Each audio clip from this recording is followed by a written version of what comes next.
On a perdu le deuxième moteur. Au-dessus de la Méditerranée, 2 pilotes sont en prise avec un moteur en panne. Rallumage du réacteur négatif. Arrête, arrête. Le premier moteur s'est éteint. À 72 km des côtes, les pilotes prennent une décision déchirante. Prépare-toi à mérir. Aidez-nous, mon Dieu. Les passagers doivent eux aussi prendre une décision lourde de conséquences. Ne gonflez pas vos gilets!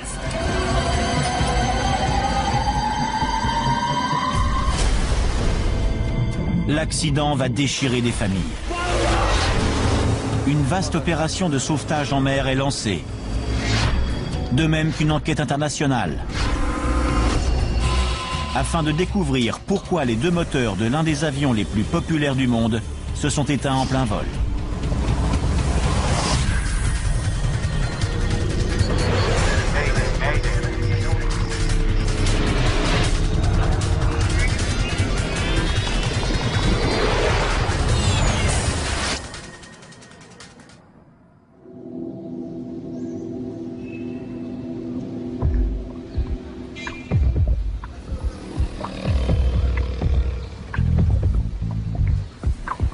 « 6 août 2005 à Bari, en Italie. Une ancienne ville portuaire qui longe la mer Adriatique où s'entremêlent le passé et le présent.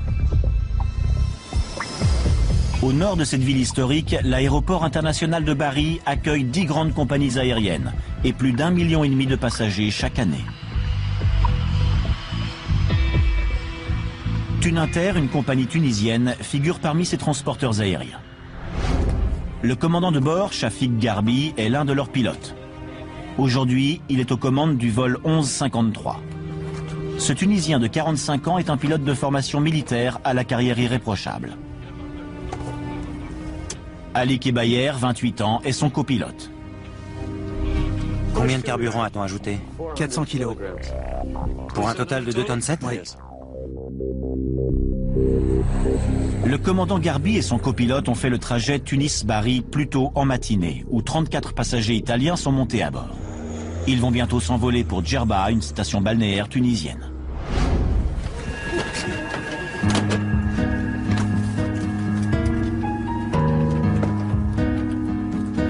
Parmi les passagers se trouve Lucas Guicciarini, un policier de 31 ans, et sa petite amie Paola.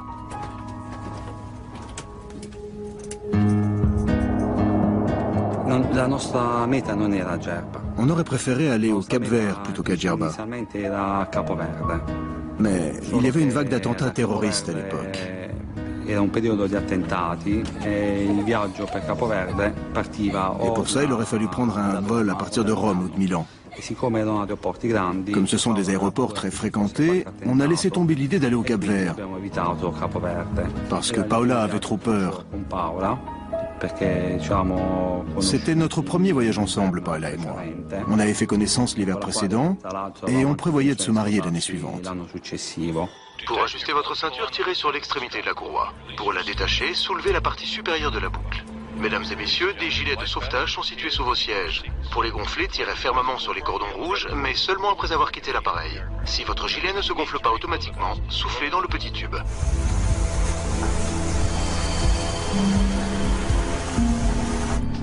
TSLBB, vol 1153. Autorisation de décoller. Bien reçu, autorisé à décoller. Préparation pour le décollage. Il s'agit d'un avion français, un ATR-72. Ce petit turbopropulseur est parfait pour les vols de courte durée. Il ne demande pas beaucoup d'entretien et n'est pas gourmand en carburant. L'avion décolle de Bari peu après 14h30.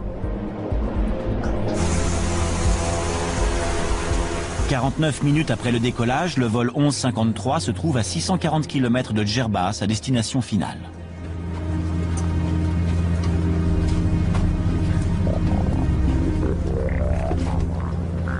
On bavardait avec d'autres passagers. Tout le monde était excité de partir en vacances. Comme Luca et Paola, Barbara Baldacci part en vacances à Djerba avec son petit ami Francesco. Barbara avait 23 ans. Elle était sur le point de réaliser son rêve, décrocher sa licence de biologie.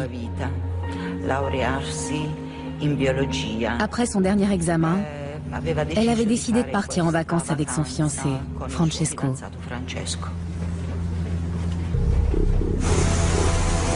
Soudain, à 120 km des côtes, à 7000 mètres d'altitude, le moteur droit de l'avion s'éteint. On a perdu le deuxième moteur. Il faut descendre à 5000 mètres. TUI 1153, demande 170. Le commandant Garby amorce une descente d'urgence.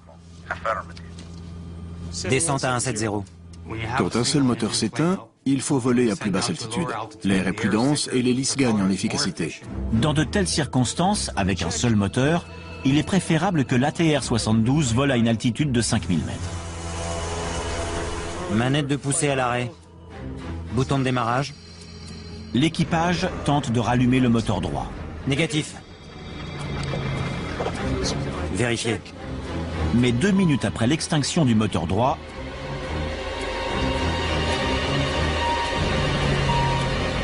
Arrête! Arrête! Le moteur s'est éteint. le deuxième moteur de l'avion tombe en panne. Les moteurs se sont tus. D'abord, on a cru à une attaque terroriste, parce que c'était presque devenu courant à l'époque. On se demandait ce qui se passait. On a regardé le poste de pilotage pour voir si quelqu'un essayait de détourner l'appareil. L'avion plonge vers la mer à une vitesse de 245 mètres par minute. M'aider! M'aider! M'aider! TUI 1153, on a perdu les deux moteurs. Demande l'autorisation d'atterrir à Palerme. Les pilotes espèrent encore atteindre un aéroport. Mais ils ont 110 km à franchir avant de survoler les côtes. Ils sont formés pour réagir en cas d'urgence de toutes sortes. Ils disposent d'une liste de vérification qui leur dicte les opérations à effectuer pour régler la plupart des problèmes. Vérification en cas de panne des deux moteurs. Niveau de carburant vérifié. Les pilotes ne savent pas pourquoi les moteurs se sont arrêtés. Leur seul indice est le voyant basse pression carburant qui clignote. Le voyant pression basse carburant prévient le pilote que la pression du carburant qui se rend au moteur est basse. Il peut s'agir d'un problème mécanique ou d'un problème de contamination. Les pilotes suivent les directives de l'avionneur pour rallumer les moteurs. Niveau de carburant vérifié. Manette de poussée à l'arrêt. Bouton de démarrage. Rallumage du réacteur. Négatif. Appelez Chokri. Le commandant demande à l'équipage de cabine de prévenir le mécanicien de bord, Chokri Arbaoui. Tour de contrôle de Palerme. Ici TUI 1153. On a perdu les deux moteurs, demande l'autorisation d'atterrir. L'aéroport le plus près est celui de Palerme, en Sicile. TUI 1153, ici Palerme, affirmatif. Vous avez l'autorisation d'atterrir. Palerme, à quelle distance sommes-nous de l'aéroport? Vous êtes maintenant à... 48 000 marins. On connaît le rythme auquel tombe du ciel un ATR-72. Il perd 0,3 mètres d'altitude pour 5 mètres parcourus. L'avion ne pourra pas planer sur une distance de 48 000 marins. C'est impossible.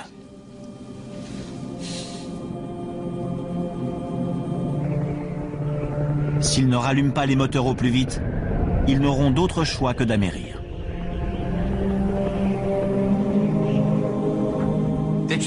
Prendre la décision de se poser sur l'eau est déchirant, parce que c'est la manœuvre la plus difficile qui soit. Il y a de la houle, des vagues, du vent. Et ensuite, est-ce que quelqu'un va repérer l'avion? Combien de temps l'appareil pourra-t-il flotter? Faire amérir un avion de ligne est extrêmement dangereux. En 1996, un pilote d'Ethiopian Airlines a améri sur l'océan Indien.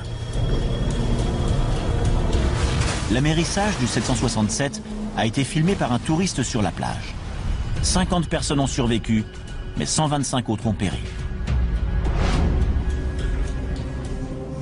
L'équipage des petits avions ATR ne compte habituellement pas de mécaniciens à bord, mais quand il y en a un, il voyage dans la cabine. Je me souviens de cet homme qui a regardé l'hôtesse en faisant non de la tête quand le deuxième moteur s'est tu.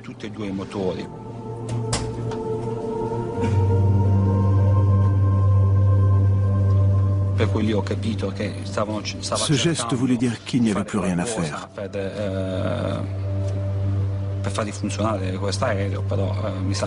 L'équipage du vol 1153 a tout essayé. Le temps manque.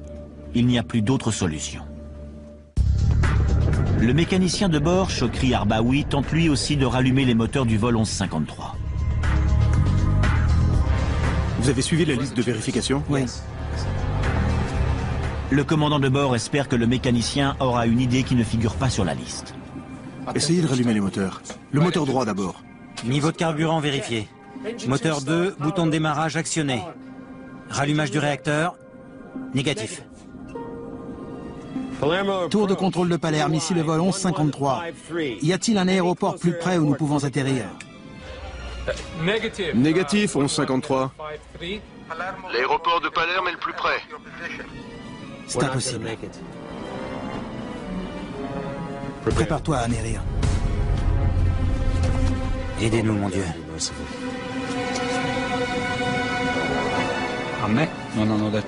Personne n'a rien dit.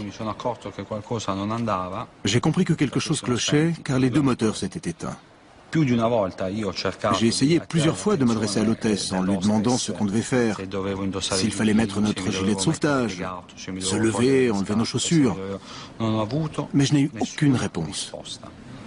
Elle était sous le choc, elle s'est assise, elle s'est mise à pleurer. Le chef de cabine donne néanmoins quelques indications aux passagers. Le commandant de bord a décidé d'effectuer un amérissage. Vous pouvez imaginer la panique qui envahit la cabine. Les gens criaient et pleuraient. Je vous en prie, restez calme et suivez les directives de l'équipage. Il y avait une petite fille à l'avant de l'avion. Elle jouait et elle était très excitée. C'était tellement triste de voir la panique dans le regard de sa mère. TUI 1153. Quelle est la quantité de carburant à bord? Indicateur de quantité carburant, 1800 kg. Selon la jauge de carburant, il y en a suffisamment, mais pour une raison inconnue, les deux moteurs refusent de redémarrer. À peine 10 minutes après le début des ennuis, l'avion vole à 2100 mètres au-dessus de la mer, et il poursuit sa descente. À l'extérieur, règne un profond silence, mais dans la cabine, c'est la panique. Restez assis avec vos ceintures de sécurité bouclées. Mon premier réflexe a été de détacher ma ceinture pour ne pas rester prisonnier de l'appareil sous l'eau. Je ne voulais pas me retrouver coincé sur mon siège et mourir noyé. Ensuite, j'ai enfilé mon gilet de sauvetage et je l'ai gonflé.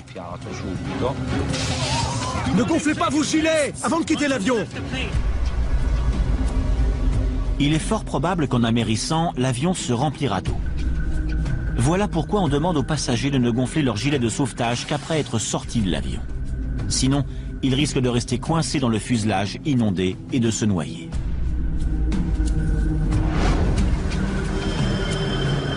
Dans le crash de l'avion d'Ethiopian Airlines, plusieurs passagers n'ont pas respecté cette consigne et se sont noyés après avoir survécu à l'impact. Négatif. Il n'y a pas que les moteurs qui sont en panne. Plusieurs instruments fonctionnent grâce aux moteurs. Sans eux, des jauges essentielles sont éteintes. Quand les deux moteurs ne fonctionnent plus, on vole avec les instruments de secours, c'est-à-dire un indicateur d'assiette et un altimètre. Niveau de carburant vérifié. L'équipage essaie toujours de rallumer les moteurs, mais le temps leur manque. Toujours rien. Confirmez la distance, s'il vous plaît. Vous êtes maintenant à une distance De 20 000 marins. Des bateaux, je vois des bateaux. Le conseil d'amérir près d'un bateau ne figure sur aucune liste de vérification. C'est pourtant une décision éclairée, parce qu'avec un navire à proximité, l'opération de sauvetage peut commencer sans délai. Tour de contrôle de Palerme. Ici TUI 1153. Impossible d'atteindre l'aéroport. Il y a deux bateaux en vue à notre gauche. Nous allons dans leur direction. Si c'est possible, prévenez-les. Le commandant de bord effectue un virage et met le cap sur les bateaux. Envoyez les hélicoptères. Vite, vite, vite. Urgence, avis à toutes les unités marines. Un avion en détresse à 20 000 marins de Palerme. L'avion n'a pas encore touché l'eau que les secours sont en route. J'avais très peu d'informations. On ignorait la nature de l'accident et on ne savait rien sur l'avion. Mode automatique, délestage. Même s'il s'agit d'une manœuvre exceptionnelle, il y a des consignes pour l'amérissage d'un avion. Avant d'amérir, l'équipage doit s'assurer que le train d'atterrissage est rentré pour que l'avion se pose le moins brutalement possible. Train rentré. Quand les pilotes amérissent, ils veulent que leur avion soit le plus aérodynamique possible pour qu'il glisse dans l'eau lors de l'impact. Non seulement les pilotes surveillent les différents systèmes de l'avion, mais ils doivent évaluer les conditions de la mer. Ils ne veulent pas heurter une vague de plein fouet. Si l'avion heurte une vague ou la houle perpendiculairement, c'est l'équivalent de s'écraser sur du ciment. Il va voler en éclats. Les passagers voient ce qui les attend. Je me tenais fermement au siège devant moi. Par le hublot, je voyais que l'impact était imminent. L'avion se trouve maintenant à 210 mètres au-dessus de la mer. Ça va, Ali? Attention. Chokri, tu es prêt? Prêt. Ça y est. Allah est mon seul Dieu. Mahomet est son prophète. Au nom de Dieu, miséricorde, miséricorde.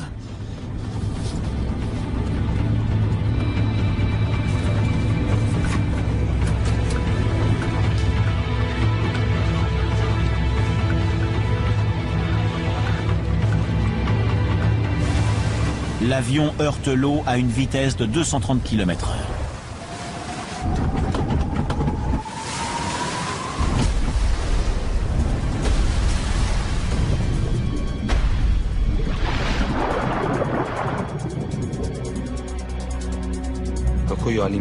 Je me suis évanoui au moment de l'impact.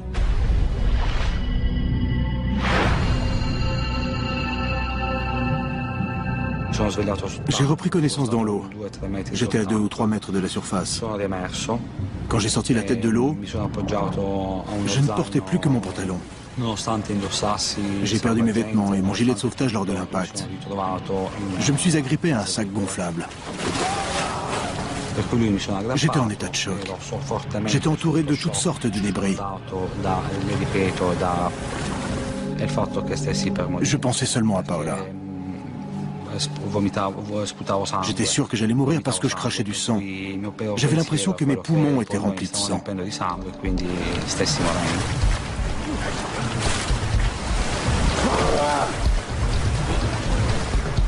Le commandant de bord est toujours vivant, mais il est gravement blessé.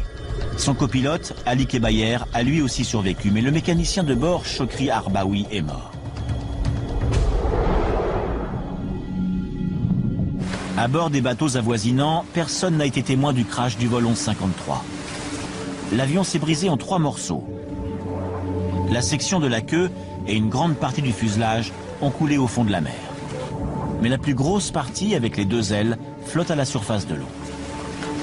Elle sert de radeau de sauvetage improvisé pour les survivants. Mais tous les passagers n'ont pas eu la même chance. Plusieurs sont restés prisonniers de l'épave.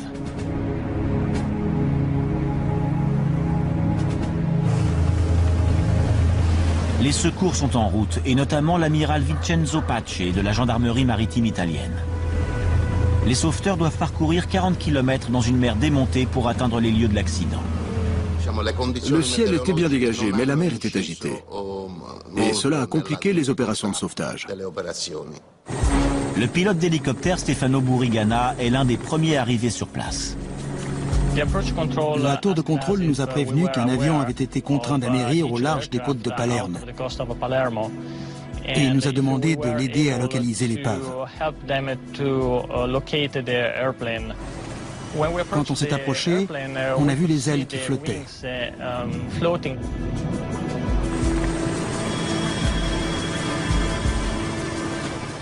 Il y avait plusieurs personnes dans l'eau, autour de l'avion.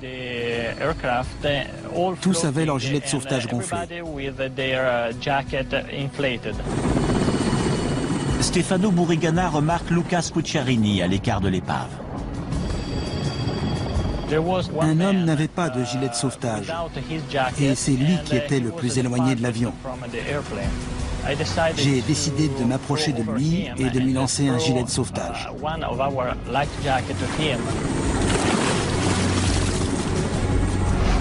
La gendarmerie maritime arrive et commence à repêcher les survivants. L'attitude des gens dans l'eau nous a beaucoup aidés. Et grâce à ça, nous n'avons pas paniqué. Tout le monde collaborait dans le calme, car malgré la gravité de l'accident, ils savaient que les secours arrivaient et qu'ils allaient être sauvés. Dans l'heure qui suit, le site du crash fourmille de secouristes.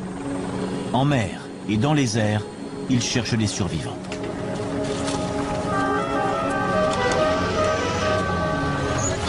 « 23 personnes sont repêchées dans les eaux de la Méditerranée. Mais 16 victimes ont péri dans le crash, dont Paola Di Ciaola.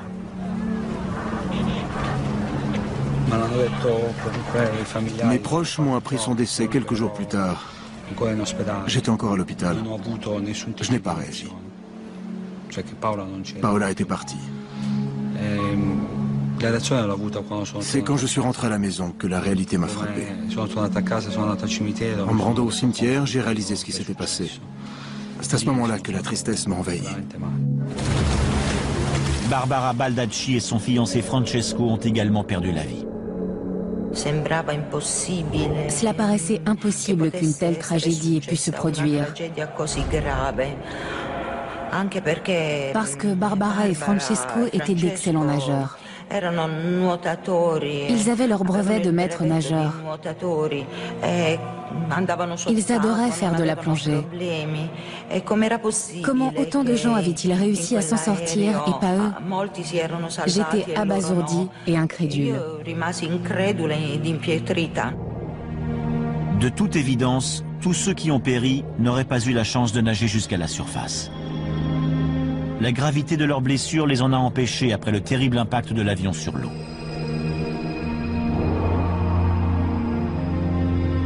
La plupart des survivants étaient assis à l'arrière de l'appareil, tandis que la plupart des victimes étaient assises à l'avant. Ces deux parties, de même que d'importants indices, se trouvent maintenant au fond de l'eau. La section qui n'a pas sombré est remorquée au port de Palerme et transportée dans un hangar.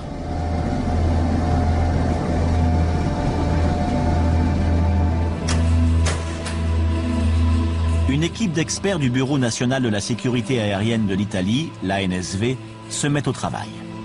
Leur responsabilité consiste à comprendre pourquoi les moteurs du vol 1153 se sont éteints en plein vol. Il fallait recueillir le plus d'indices possible pour répondre à deux questions essentielles. Qu'est-ce qui s'est passé et pourquoi? Vincenzo Pennetta, l'enquêteur en chef de la ANSV, est à la tête de l'équipe. Je suis arrivé à Palerme le lendemain de l'accident, le 7, très tôt le matin. Ingénieur d'essai, de formation, Pennetta a mené plusieurs enquêtes d'accidents aériens. Les moteurs et le tronçon central du fuselage du vol 1153 de Thun-Inter ont été repêchés.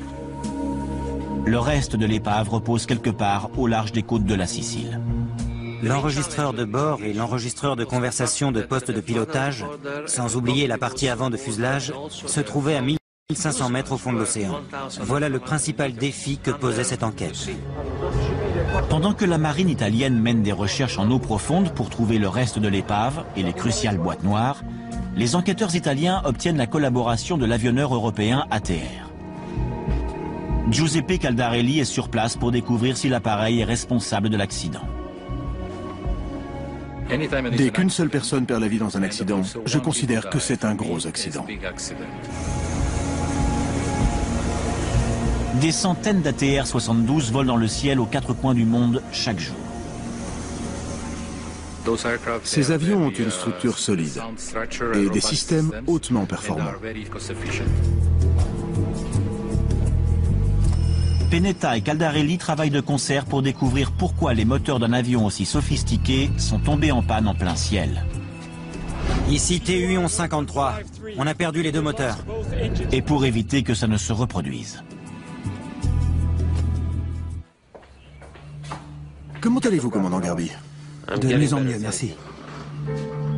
Les enquêteurs veulent savoir ce qui s'est passé dans le poste de pilotage du vol 1153 quand les moteurs se sont éteints. Sans l'enregistreur de conversation, ils doivent se fier à la mémoire des passagers et des membres de l'équipage qui ont survécu.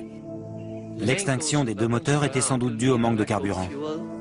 Mais selon le commandant Shafik Garby, là n'était pas le problème. Que disait votre jauge de carburant? L'indicateur de quantité de carburant montrait 1800 kg de carburant. Quelle est la quantité de carburant à bord? Indicateur de quantité carburant, 1800 kg. Niveau de carburant vérifié. Y a-t-il eu un avertissement de baisse de niveau de carburant? Il n'y a eu aucun avertissement de baisse de niveau de carburant. Seul le voyant pression basse carburant a clignoté. L'indicateur de baisse de niveau de carburant ne s'est pas allumé, mais le voyant pression basse carburant a clignoté. Voilà un indice de taille. Habituellement, ce voyant clignote pour prévenir qu'il y a un problème d'alimentation du moteur en carburant. Comme la jauge de l'avion indiquait que le carburant n'alimentait pas les moteurs, Giuseppe Caldarelli présume qu'un composant de la ligne d'alimentation en carburant était défectueux.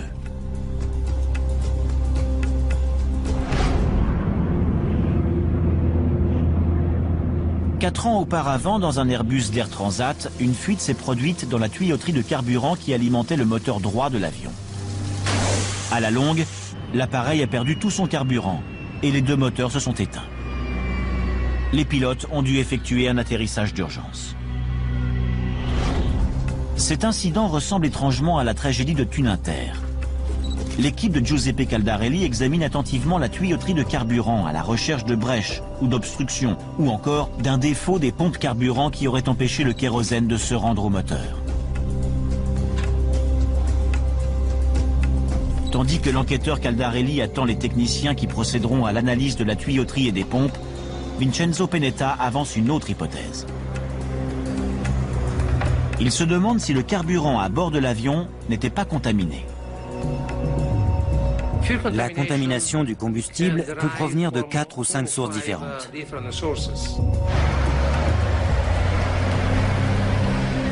Le kérosène utilisé dans les avions à réaction est très fragile. S'il n'est pas entreposé ou transporté correctement, il peut être contaminé par l'eau, le sable, les moisissures ou même les résidus collants des tuyaux des réservoirs de ravitaillement. Chacun de ces contaminants potentiels peut empêcher la combustion adéquate du kérosène. Voilà une cause possible de l'extinction des moteurs. Combien de carburant a-t-on ajouté? 400 kg. L'avion a été ravitaillé pour la dernière fois à Bari. Des échantillons du réservoir sont prélevés aux fins d'analyse. Pennetta veut vérifier si l'un des contaminants potentiels aurait souillé le carburant du vol 1153, entraînant ainsi une mauvaise combustion et la panne des 2 moteurs. Des dépôts peuvent être transférés des réservoirs du camion-citerne, ce qui bouche la tuyauterie de carburant et cause des problèmes de moteur. Les techniciens retirent les filtres à carburant du camion-citerne pour déceler la présence d'un contaminant. On prélève également des échantillons sur les tuyaux et les raccords, à la recherche de résidus collants ou de colonies de micro-organismes. Ils sont analysés dans un laboratoire de l'armée de l'air italienne. Le carburant est filtré pour recueillir les minuscules particules flottantes.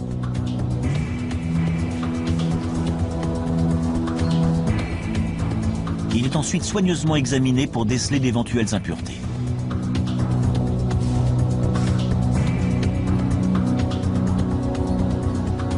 Les filtres du camion-citerne sont également inspectés pour y chercher des résidus ou des dépôts provenant des réservoirs. Pendant ce temps, à Palerme, Caldarelli et ses techniciens ont complété leurs analyses de la tuyauterie et des pompes de carburant. Les résultats de ces tests poussés sont sans équivoque. La tuyauterie de carburant était en bon état et il n'y avait pas de fuite. Si le système d'alimentation en carburant fonctionnait correctement et que les 2 pilotes sont formels quant à la quantité de kérosène, l'indicateur de quantité carburant montrait 1800 kg de carburant. Pourquoi les moteurs de l'avion se sont-ils éteints? Les résultats des analyses du réservoir de carburant de Bari sont tous aussi concluants. les filtres à carburant, les tuyaux, les raccords et les réservoirs de l'aéroport de Bari sont exempts d'impuretés. On a donc écarté l'hypothèse de la contamination du carburant ayant provoqué la perte des deux moteurs. Les enquêteurs ignorent toujours la cause du crash du vol 1153 de Tuninter. Mais autre chose tracasse Vincenzo Pennetta. Si l'avion était rempli de carburant, et l'on sait que le carburant se trouve dans les ailes de l'avion, pourquoi la section des ailes flottait-elle sur l'eau?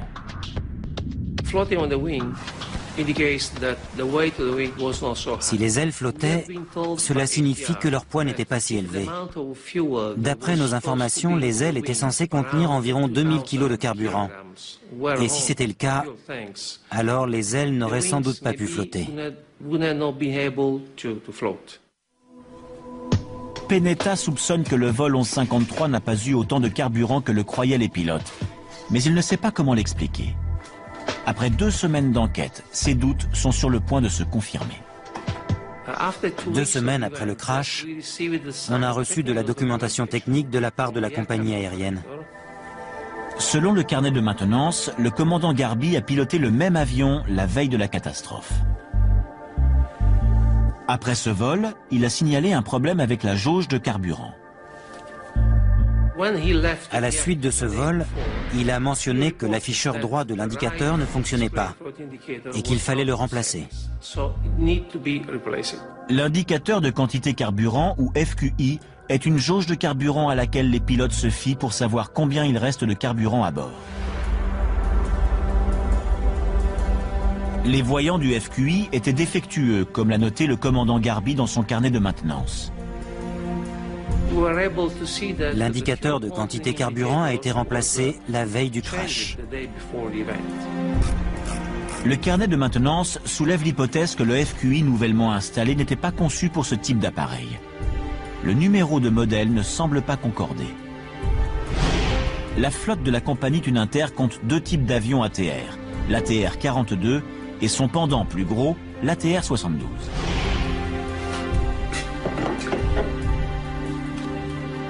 Les indicateurs de quantité de carburant des 2 appareils semblent parfaitement identiques, à l'exception du numéro de modèle inscrit au-dessus des afficheurs. Le modèle 2500 est conçu pour l'ATR 72, mais selon le carnet de maintenance, les mécaniciens ont installé le modèle numéro 2250.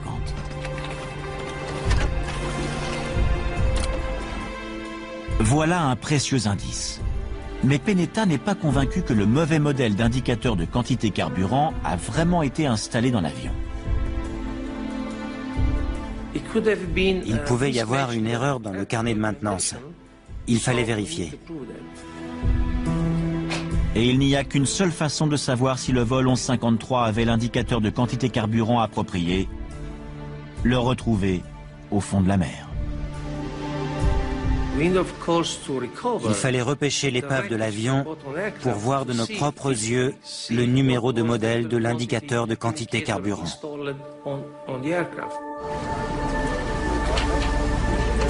C'est 3 semaines après le crash que les enquêteurs récupèrent l'épave au fond de la mer. Les boîtes noires de l'avion confirment les dires des pilotes. Rien n'indiquait qu'il n'y avait pas suffisamment de carburant. Apparemment, il y en avait assez pour effectuer le vol. Les boîtes noires ne permettent pas d'élucider le mystère. Les enquêteurs espèrent que la queue et le nez de l'avion seront en mesure de leur apporter des réponses. Ils sont remontés à la surface grâce à un navire militaire.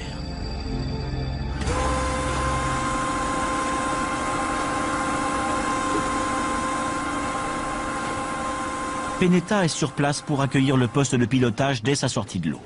Une seule chose l'intéresse à l'intérieur.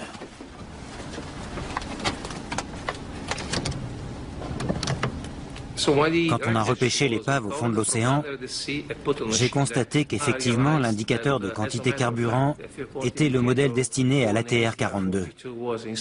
On avait la preuve irréfutable. Le mauvais modèle de FQI avait été installé sur le vol 1153.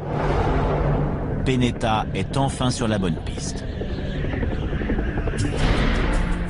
L'indicateur de quantité carburant de l'ATR recueille ces données grâce à des capteurs situés à l'intérieur des réservoirs à combustible. Et il calcule la quantité de carburant qui s'y trouve. Mais comme les réservoirs des ATR 42 et 72 ne sont pas de la même taille, les modèles d'indicateurs de quantité carburant ne sont pas interchangeables. Les techniciens effectuent des tests de ravitaillement en carburant avec le mauvais modèle de FQI sur l'ATR 72. Et le verdict est sans appel. Les résultats montrent que si vous installez un FQI destiné à un avion ATR-42 sur un ATR-72 et que vous n'avez pas une goutte de carburant, l'indicateur signale que vous en avez 1800 kg. Et c'est exactement la quantité de carburant que le commandant a déclaré avoir lorsque les moteurs se sont éteints.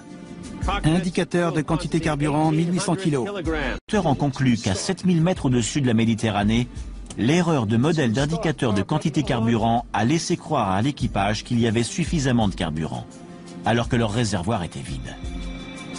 Rallumage du réacteur, négatif. Toujours rien. Il est impossible de rallumer les moteurs. Des centaines d'ATR 42 et d'ATR 72 parcourent encore le ciel. L'enjeu est de taille. Et y a-t-il d'autres avions volant avec le mauvais modèle d'indicateur? Notre première recommandation de sécurité a été de prévenir toutes les compagnies aériennes possédant des ATR-42 et des ATR-72 au sein de leur flotte de vérifier le modèle d'indicateur de quantité carburant installé sur leurs appareils. Les enquêteurs Penetta et Caldarelli sont parvenus à faire la lumière sur la cause de l'extinction des moteurs du vol 1153 en plein ciel.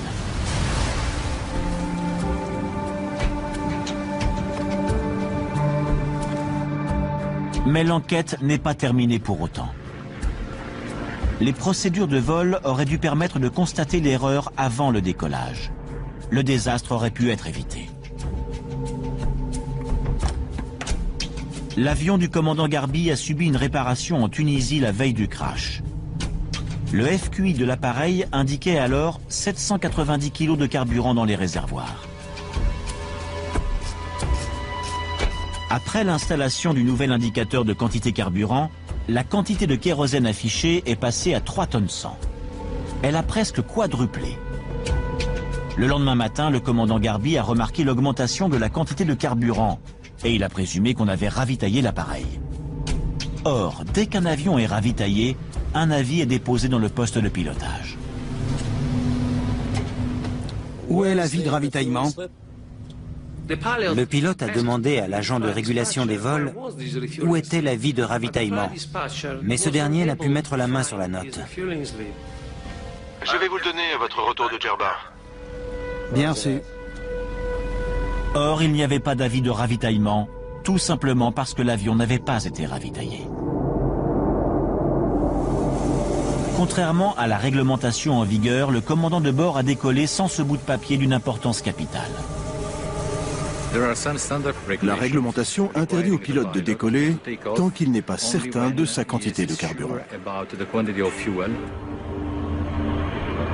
Le commandant Garbi a d'abord gagné Bari en Italie avec le mauvais modèle d'indicateur de quantité carburant, et moins de carburant qu'il ne le croit.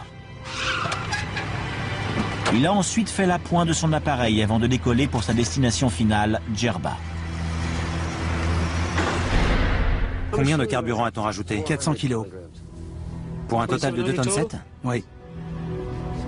Persuadé que ces réservoirs contiennent 2 tonnes 7 de carburant, le commandant Garbi s'est envolé pour Djerba. Si le bon indicateur de quantité carburant avait été installé, le commandant aurait su qu'il avait seulement 540 kg de carburant, ce qui était loin d'être suffisant pour son trajet. Mayday! Mayday! Mayday! TUI 1153 demande l'autorisation d'atterrir à Palerme. On a perdu les 2 moteurs.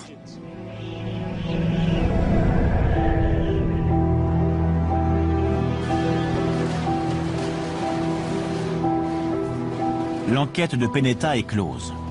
Il rédige son rapport final. Mais son collègue Giuseppe Caldarelli lance un pavé dans la mare.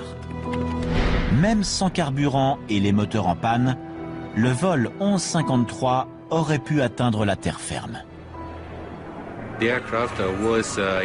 L'avion était en mesure d'atteindre Palerme. TUI 1153. Caldarelli se demande si les pilotes ont vraiment fait tout ce qui était en leur pouvoir pour poser l'appareil en sécurité à Palerme. TUI 1153. Les enquêteurs ont une surprise de taille après avoir demandé à des pilotes d'essai expérimentés de voler dans les mêmes conditions. Nous avons de gros ennuis. Le deuxième moteur s'est éteint. L'enquête de Vincenzo Pennetta sur le vol 1153 de Tuninter a mis au jour les différents éléments qui ont entraîné l'accident. À présent, lui et Giuseppe Caldarelli ont une dernière énigme à résoudre. Des erreurs commises par les pilotes ont-elles coûté la vie aux victimes? C'est impossible. Prépare-toi à mérir. Caldarelli et son équipe se penchent sur les caractéristiques techniques de l'avion. Leur conclusion est surprenante. Le vol 1153 aurait pu planer jusqu'à Palerme. Selon les données de l'avionneur, un ATR est capable de planer sur 5 km pour chaque 300 mètres de descente. Grâce au vent arrière qui soufflait ce jour-là, le vol 1153 aurait pu planer sur 113 km jusqu'à Palerme. L'équipage avait de bonnes chances d'y arriver. Train rentré. Mais pourquoi les pilotes du vol 1153 se sont-ils trompés? Pour répondre à cette question, les enquêteurs Pennetta et Caldarelli recréent les conditions précises du vol 1153 dans un simulateur de vol chez ATR en France.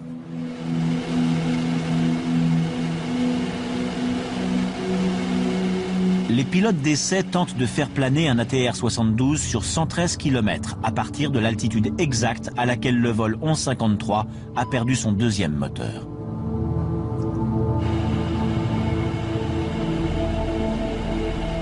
La simulation visait à vérifier la distance que l'appareil pouvait franchir à partir de l'extinction du deuxième moteur.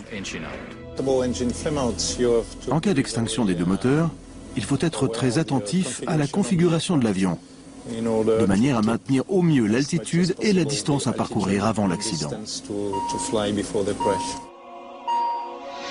Arrête! Arrête! Le moteur s'est éteint. Avec les deux moteurs en panne, la priorité est de faire planer l'avion aussi loin que possible.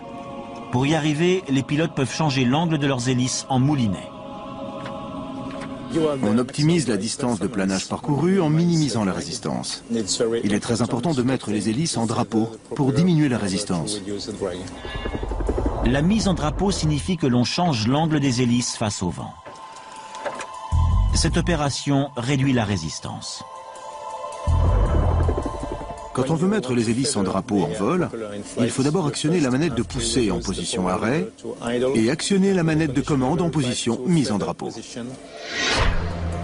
Les pilotes n'ont pas mis leurs hélices en drapeau quand les moteurs se sont éteints. Les hélices en moulinet ont alors induit énormément de résistance. Si les pilotes avaient mis leurs hélices en drapeau, l'avion aurait plané sur une plus longue distance. Il faut descendre à 5000 mètres. Quand le deuxième moteur est tombé en panne, le commandant Garbi volait à 6700 mètres. À une telle altitude, pour réduire davantage la résistance, on doit ralentir la vitesse de l'avion à 255 km/h, qui est la vitesse optimale pour le planage d'un ATR-72. Curieusement, pour planer le plus loin possible, le pilote ne doit pas voler le plus rapidement possible. Plus un avion vole à grande vitesse, plus le courant aérien fait pression sur l'appareil, créant ainsi davantage de résistance. Chaque type d'avion a sa propre vitesse optimale pour planer sur la plus longue distance possible. L'équipage du vol 1153 a poursuivi sa route à une vitesse de 90 km supérieure à sa vitesse de planage optimale. Voilà qui augmentait la résistance de l'air tout en réduisant la distance de planage. Dans le simulateur, en mettant ses hélices en drapeau et en diminuant la vitesse de l'avion, le pilote d'essai réussit à gagner Palerme. Ça va, Ali? Attention. Le vol 1153 s'est abîmé en mer à 42 km au large de la côte. L'avion aurait pu se rendre beaucoup plus loin.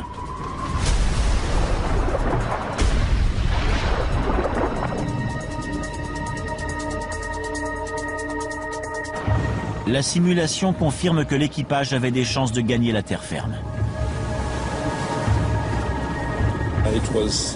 En théorie, c'était possible d'atteindre la côte.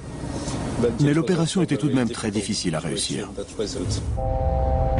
Les pilotes du simulateur ont un avantage considérable sur ceux du vol 1153. Leurs vies ne sont pas en danger et ils savent qu'ils doivent planer. Niveau de carburant, vérifié. Le commandant Garby, pour sa part, ignorait qu'il manquait de carburant. Il ne savait donc pas qu'il valait mieux planer jusqu'à Palerme et il s'est plutôt concentré sur le rallumage de ses moteurs. La mise en drapeau des hélices ne fait pas partie de cette procédure. Si le commandant Garby avait su qu'il n'avait plus de carburant, il aurait probablement tenté de maximiser sa distance de planage. Mais quand il a compris que c'était peine perdue pour les moteurs, il s'est concentré sur le meilleur endroit possible pour amérir. Sans oublier qu'il volait sans instrument avec des communications radio interrompues. TUI 1153. Quelle est la quantité de carburant à bord? Indicateur de quantité carburant, 1800 kg. Et plus important encore, le commandant Garby avait la vie de 34 passagers entre les mains. Il est bien sûr beaucoup plus facile de gérer ce genre de situation dans un simulateur. Parce que si on commet une erreur et qu'on s'écrase, on appuie sur un bouton magique, le bouton redémarrer. Ça ne se passe pas comme ça dans la vraie vie. Avec des passagers dans la cabine derrière nous et la peur de mourir. Vous êtes Maintenant à une distance de 20 000 marins. C'est impossible. Cette simulation fait ressortir l'importance d'une formation adéquate pour réagir en situation critique, comme l'extinction des deux moteurs. C'est très rare que ça se produise. Le rapport de Peneta presse les compagnies aériennes de former les pilotes à amérir en cas de panne de moteur.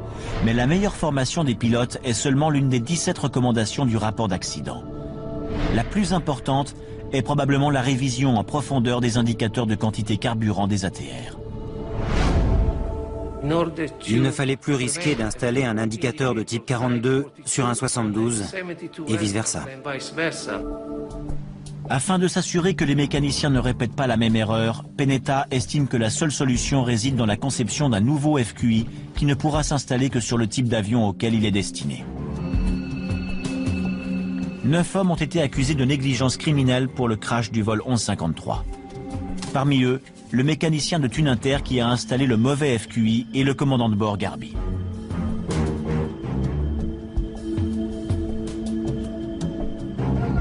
Je vais vous le donner à votre retour de Djerba.